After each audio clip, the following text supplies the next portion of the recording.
So heart rate monitors, Apple Watches, smartwatches. So when you go to the gym, most people train without really knowing how hard they're working. Do you feel sweaty, out of breath? So you think I must be making progress, right? But here's the truth, and that's what I want to break down today. If you're doing effort without the data behind it, it's just guessing. It's just a guessing game. And that's what I wanted to do in today's YouTube, is break down how heart rate monitors work, how smartwatches, Apple Watches, and the 5 training zones. There's 5 different training zones, and knowing your heart rate could completely change the way that you train. Whether you're trying to lose fat, improve endurance, or even do high rocks hybrid events, it's gonna matter. So why do we track heart rate in the first place? So there's a couple of reasons. Let's start with the obvious. It's really by going into a session, knowing where this is, it's the only way you know how hard your body's actually working. So you're not then guessing. It's factual evidence that's telling you how hard your body's working. So it's not about the time, the amount of sweat that you've produced, the amount of reps. Really, it's about that internal effort inside that's been monitored. And when you find out your heart rate zones, you can train with intent instead of just hoping your sessions are working. And there's going to be a lot of reasons why knowing your heart rate zones, knowing what sessions you're working in is going to help. A couple of these. One, it's going to avoid overtraining. You're going to know exactly where you are at what point you're training. It's going to help improve recovery, so you know you're recovering well. And make sure your easy sessions stay easy and your harder sessions are hard enough, so you're going to have a variety. There's 5 heart rate zones. To work out your max heart rate, it's roughly 220 minus your age. So this is what's going to matter most. Roughly 220 minus your age, that's your max heart rate. And then you can work out the percentage and the zones that you're working. So this is where it's going to happen. Let's break them down. Zone 1 is going to be around 50 to 60% of your max heart rate. It's going to be really light. This could be recovery walks, just light movement around the house on your rest days. Zone 2, this is going to be around 60 to 70% of your max heart rate. It's light, it's steady, and it's what they call the fat burning zone. It's going to build that aerobic engine inside, and it's going to be really important for hybrid, high rocks athletes. You've got zone number 3, and that's around 70 to 80% of your max heart rate. It's a moderate effort. You can sustain it, but it's challenging. And this, over a progressive period of time, it's great for building fitness. You've got zone 4, this is where it's building up a little bit, 80 to 90%, and it's gonna be hard. This is where the kind of higher boot camp stuff happens, intervals, stuff like the ski we've got in here, the sled pushers. It's gonna boost performance, and it's gonna improve your VO2 max. And then finally, zone number 5 is around 90 to 100%. It's with maximum effort. Stuff that's short, sharp, sprints, finishes. Stuff that's going to burn high amounts of calories, but use it sparingly, because you're not going to be able to stay in this zone for very long. So why do they matter? Why do we have these zones in the first place? So here's the key to it. Most people train too hard too often. They try and get up there, always in zone 3, always in zone 4, and it can lead to burnout. It's a fast track to burnout, to stall progress. You want to build your base first, and that's going to be in zone 2. Zone 4 is going to where you're going to challenge your system and you're going to make progressive overload.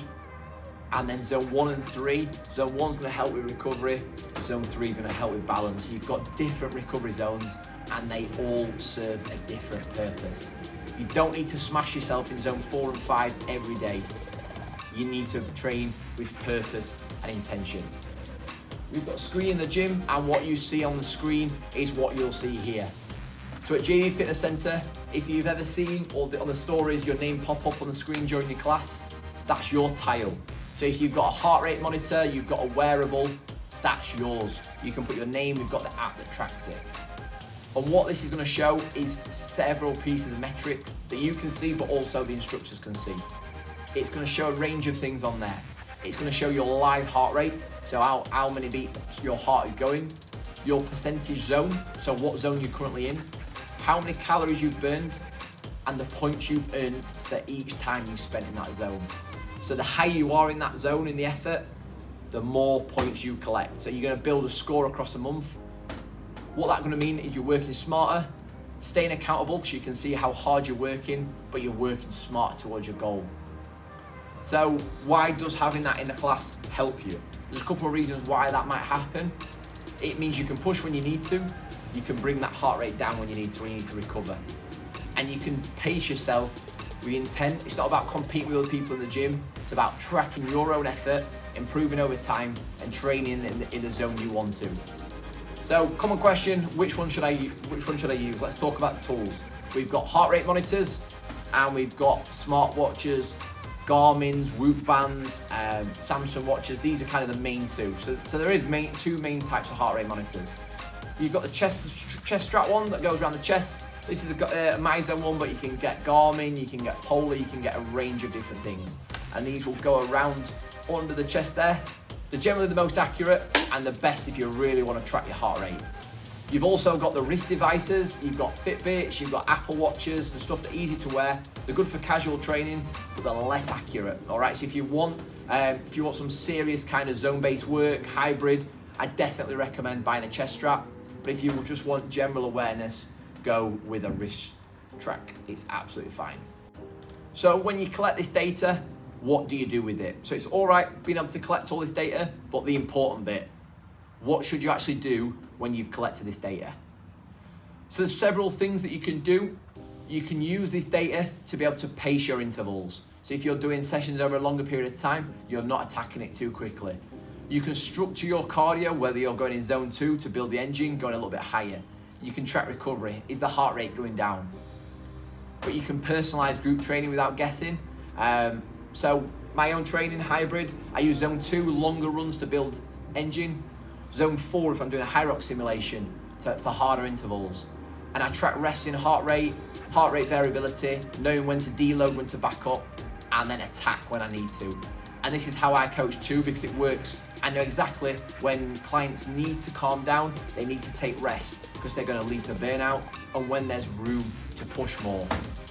So if watching this video helped make sense of heart rate data, why we have it, why we've got the screen in the gym, why we've made that investment, that is why. All right, so I hope that makes sense. So drop a comment, share with somebody who trains too hard you think, and they need to train a little bit smarter, or you don't know about heart rate data. But if you want help building your own training around a system, send me a message, check out my Instagram, check out the Project Elevate one. All of this data is used. So if you want to do this properly, you want structure, you want purpose, and you want progress, that is why I coach the way I do, because it works. We get results. Our Elevate Engineering Training Program, we use results metrics. So that is our video for today. I'll see you next Sunday when we go into another topic. So if you've not already, if you could give me a like on this video, that'd be fantastic. But if you could share this video, give me a subscribe, and any content you want to see, please let me know.